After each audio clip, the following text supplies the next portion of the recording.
ফেনীতে বন্যা হয়েছে শুধুমাত্র ছাত্রদের আন্দোলনের জন্য, ছাত্রদের জন্য।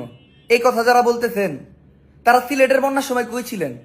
সিলেটের বন্যার সময় বাংলাদেশের কোন ছাত্ররা আন্দোলন করতেছিল? আপনার কি ব্যাককল নেই?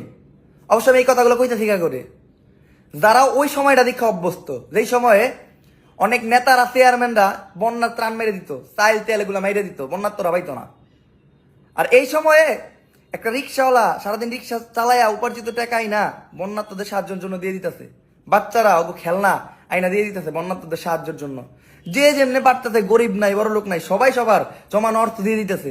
এই অর্থ কালেক্ট করে ছাত্ররা, শিক্ষার্থীরা বন্যার্থদের সাহায্য করতেছে।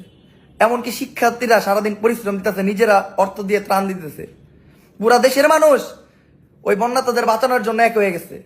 অবশ্যই এই সময় তো তাকে সহ্য হইব না, তাকে জলে জলে জলে জলাজলি বাদ দেন ভাই। মানুষের বিপদে